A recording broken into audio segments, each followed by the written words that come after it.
ఇంకో పక్క అనకాపల్లిలో ఒక ఆయన ఉన్నాడు. దోపిడీలో ఫుల్ స్పీడ్, పెట్టుబడులు తేవడం చేత కాదు. దావోసుకు పోవాలంటే చలంట. దావోసుకు పోవాలని చలని చెప్పే వ్యక్తి మనకు మంత్రి.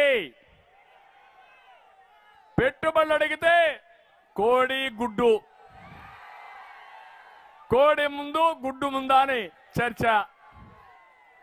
కోడి గుడ్డు పెట్టాలి, గుడ్డు పొదగాలి, మళ్ళీ కోడవ్వాలి, అప్పుడే పెట్టుబడులు వస్తాయి.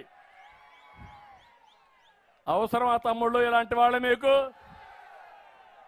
ఇక్కడ మాత్రం తెలివి లేదు కానీ ఎగిరిగిరి పడ్డాడు, అందరి మీద పడ్డాడు, ఇప్పుడు చతికిల పడ్డాడు.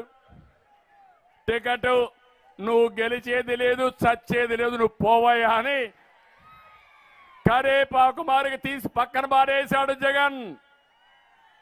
అవునా కాదా? సిగ్గుందా ఈ మంత్రికి? ఒకప్పుడు మా దగ్గరనే పెరిగాడు, మా దగ్గరనే పెరిగి ఈరోజు ఇష్టానుసారంగా మాట్లాడి చతికిల పడ్డాడు. అందుకే నేను చెప్తున్నా, తెలివైన వాడు విస్సన్నపేట భూముల్లో 600 ఎకరాలు ఎక్కడికక్కడ కబ్జా చేసి ప్లాట్లేసి అమ్మేసుకునే పరిస్థితికి వచ్చాడు. ప్రభుత్వ ఆసుపత్రిని అభివృద్ధి చేయలేడు కానీ, టిట్కో ఇండ్లు ఇవ్వడం కానీ సొంత ఆర్జనకు మాత్రం తక్కువ లేదు. అలాంటి చేసే పరిస్థితికి వచ్చాడు.